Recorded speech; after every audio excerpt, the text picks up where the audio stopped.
What's going on, guys? This is Ethan, the Games Adjuster, and welcome back to the channel. Today we are talking about an oldie but a goodie, and that is Lost Cities. This is by Dr. Reiner, Knizia. This one's published by Kosmos. I think this might even be like a really old edition. I know the one I've seen in stores lately is not this cover, so if you guys know in the comments if this is like one of the original ones or earlier printings, let me know. I think it is though. And so Lost Cities is a classic, basically. It says on the back of the box, been around since 1999. I think that's accurate. And it's thematically a game where players, a two-player only game, actually can be played up to 4 players, I think, if you have another copy. But base game, 2 players, and players are going on an expedition. And so let me show you kind of how it plays and what that expedition really looks like. And then we'll come back here with some final thoughts. Here we go. Okay, here we go. I've got a game set up for Lost Cities. To begin the game, each player is going to get 8 of these expedition cards. These expedition cards are comprised of 5 different colors of cards. There are 9 of each color, numbered 2 through 10. And then also in each color, there are 3 wager cards. Wager cards have this little hand symbol like this.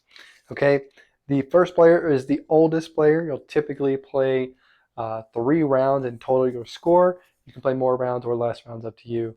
But let's just say traditional mode. So on your turn, you are either going to discard a card. So let's say I had this hand here.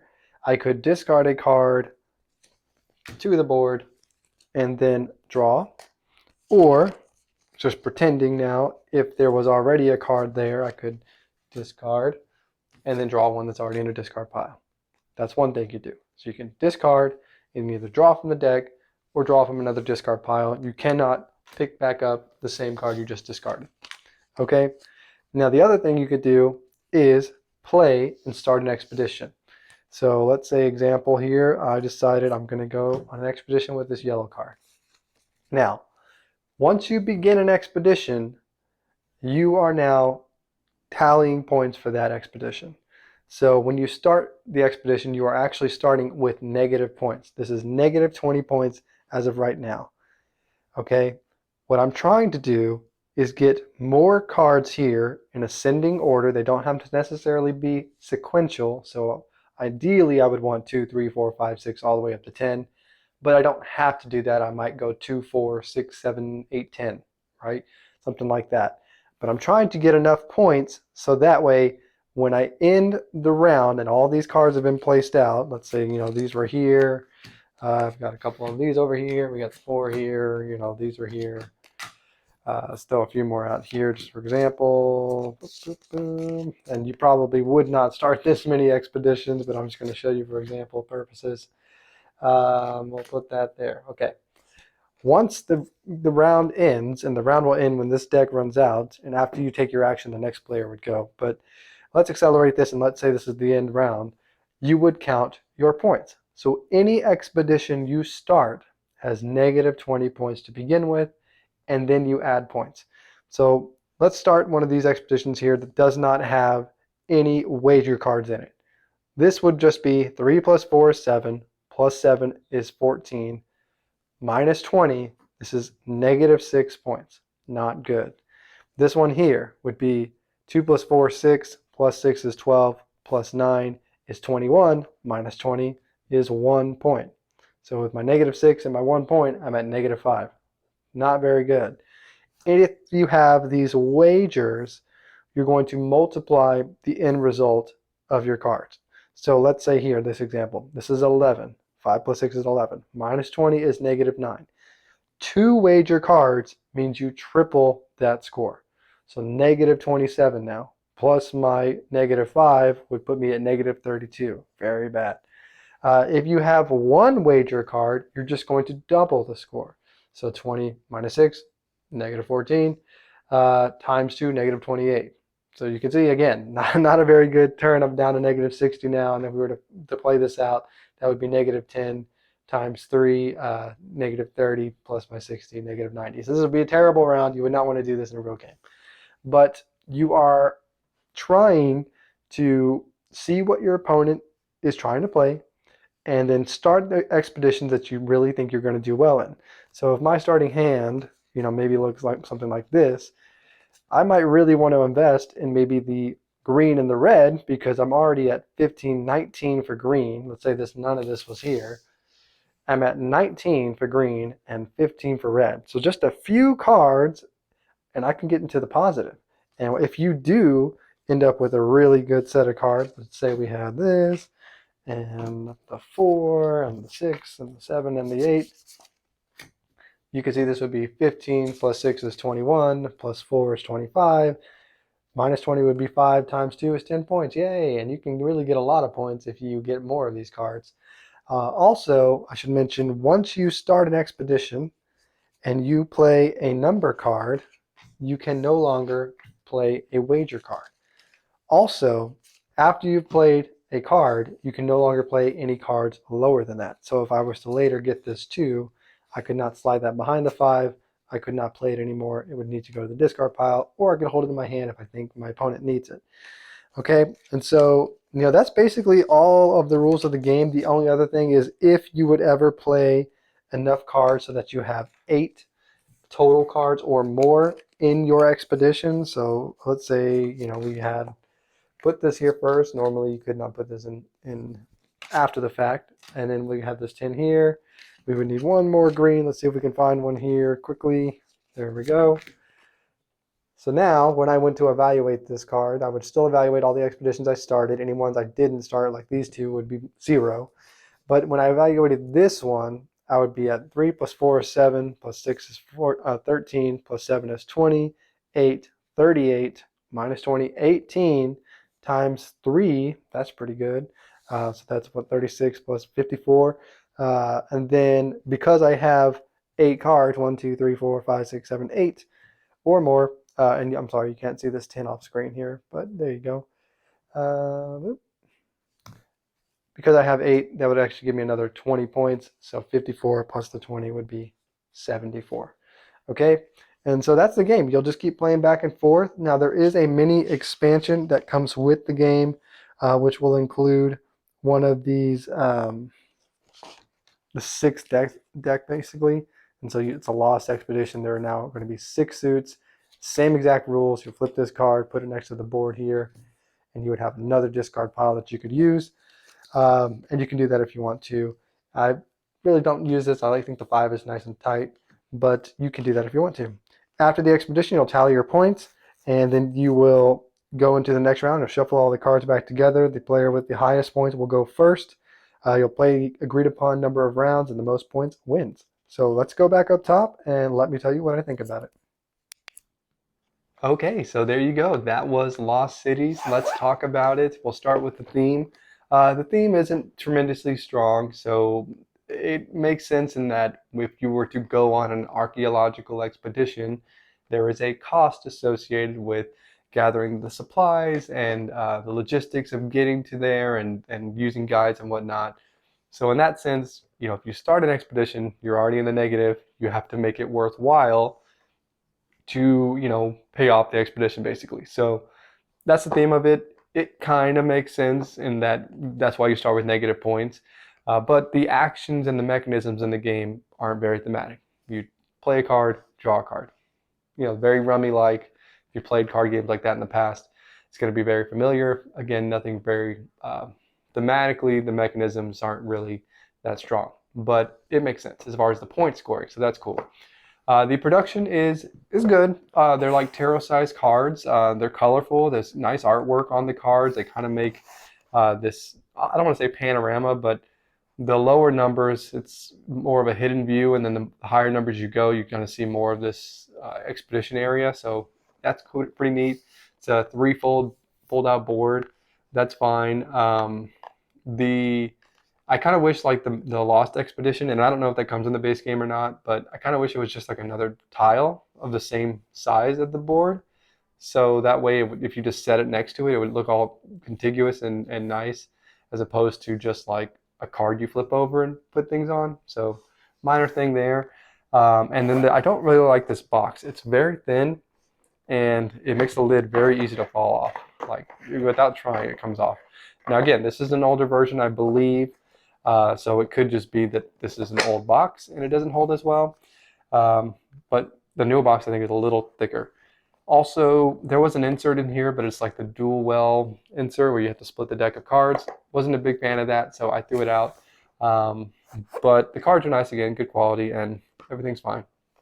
The rules are easy, very simple to learn, very simple mechanisms. Again, play a card, draw a card, discard a card, draw a card. So, that's not hard. Maybe it would have been cool to have a rules aid. I am a big proponent of that. Maybe giving each player another card that just said what you could do, and then explaining what the wagers are. 1 wager is double score, 2 wagers is triple score, 3 wagers is quadruple score, 8-card bonus so you don't forget, and then the order of operations for scoring, which again, it's not hard. Out of your cards, minus 20 times 2, 3, or 4, plus 20 if you got 8 cards. That's what you do each time. But, just breaking that down for the players maybe so they remember that, because we have had a couple of games where after we got everything away, we were like, oh man, we forgot the 20 points extra on the 8 cards. So that could just be us, not paying attention. But again, rules aid maybe would have been nice. Super easy to probably fit that all on 1 card and give each player a card. Gameplay is really great. So it's a very intense 2-player game of chicken, with these cards, because you get your starting hand, you're evaluating in your hand, okay, I've got a red wager card, I've got the 7 and the 9 also of red. I think I'm going to do pretty well in red if I can just get a few more cards to get in the positive. Right now I'm already at 16 with 7 and 9. That's -4, not good. But if I can just get a 5, I'm already in the green. And now if I can get a few more cards after that, I get a 5 and then maybe a 6. Well, now I'm +7 times whatever wagers I can get. That's really good. And if you start seeing your opponent discarding the 2 and the 3 and the 4, well, maybe if you get those 2, you're really in the green. So how long do I hold my cards? Especially, let's say on the flip side, if I know my opponent's going for yellow and I've got the 9 and the 10 yellow, I really don't want to give those to them. I want to see if maybe I can draw just a couple more yellow cards before they play them. Or while they're looking for the ones that they don't have so they can fill in the gaps, maybe I get a 2 or a 3 and then boom, start playing them down. Or maybe they discarded a wager because they already played the 2 and they already have 2 wagers. But if I have the 9 and the 10, I can play the wager down. Maybe I'll get like a 5. I go 5, 9, 10, boom, and I'm going to get, double points, whatever, double times 4, so 8 points. Anything positive that you can get is going to be worth it. But also, as you're trying to prevent your opponent from getting the cards they need, they're doing the same thing to you. So sometimes you're going to go those agonizing choices where you're like, I really don't want to play this card yet. I know they have the 3. I've got every other card. It's going to give me 20 extra points if I get the 8 cards. But I can't discard anything right now. I have to play this. So boom, you play it, and then immediately afterwards they discard that card you were waiting on. Or you've got 2 wagers down, you want the 3rd wager, you know they have it, they won't play it, so you have to play in the next turn they play the wager. So that's going to happen, but it's a really intense, again, game of chicken. And then you also have the player-controlled ending of the game. At the beginning of the game, as you're trying to suss out, what's in your opponent's hand, how many cards can I get that I really need to do the expeditions I've committed to, you start drawing from the deck and you keep drawing and drawing and drawing and drawing. Well, once you get what you need, now you need time to play them. So at that point, the game pivots and now players are playing cards, taken from the discard pile. So that track here in the middle that had all kinds of cards on it slowly starts dwindling away, so that all the player can do at that point, once they're all gone, is they have to take from the deck. And if they don't time it right, they may get in a situation where there's no mathematical way that they can control them being able to play the card they need to beat that 20-point threshold, because the opponent knows they need it and they will force them to keep drawing from the pile because they won't discard anything. And so that's very cool. There's just that moment you have to pivot and then be able to pivot back and then control the pace of the game so that you can stick your opponent with negative points while also playing what you need to play. So very, very cool. Time-wise, the box says 20 to 40 minutes. That's about right. Base game says play 3 rounds. Each round probably takes about 10 minutes. You add in some shuffle time. It's 10 minutes per game, 30 minutes, maybe average of 3 minutes of shuffling or just chit-chatting or counting points, yeah, you're probably going to get to around 40 minutes if you play 3 games. But you don't have to play 3 games. You could play best 2 out of 3, just whoever has the most points each round, that's one win. If you play 2 games, you get beat really quick, you move on to the next game. You could just play winner take all one game and see, how that works out. Now, of course, there's going to be some luck in the drawing, right? Because you might draw the high cards one game, and then the next game you might draw the low cards. But that's maybe why the 3 game is better, so you can get an aggregate score from all your games combined. But again, it's up to you to control how many games you want to play. So the way that each game is so quick and it gives you such a good, intense game, that's really neat. And so lastly, the variety. There's not a ton of it here. You're going to see every card every time. You could throw in the 6th expedition, but it's still just the same game. Just now you have a diluted deck and there's more cards. But I'm okay with that. I don't need this to have a lot of variable player powers and things like that. I'm happy with just this game because it is such a good experience. It's so tense. It's, reading your opponent, playing that game of chicken, and I thoroughly enjoy it. So that's my thoughts on this. Overall, I'm on an 8 out of 10. I think this is a fantastic game that if you are looking for, a 2-player game for someone maybe who's played a lot of Rummy and some of those card games growing up, maybe your significant other or friend isn't necessarily into board games, card games, and you're trying to get them in, I think this is honestly a good welcoming or gateway game. It's very simple. If they played card games, it's gonna seem familiar. Discard, draw a card. You do that in Rummy all the time. Playing cards into runs. That's what you're doing here. So definitely something that I think is you're going to be able to get someone into that maybe doesn't play a lot of games, but also thoroughly enjoy yourself because it does have such a good experience. So there you go. If you have played Lost Cities before, let me know what you thought of it in the comments below. If you have other games like Lost Cities that you would recommend us check out, let us know about those as well. Remember to like, comment, and subscribe, and we will catch you on the next one.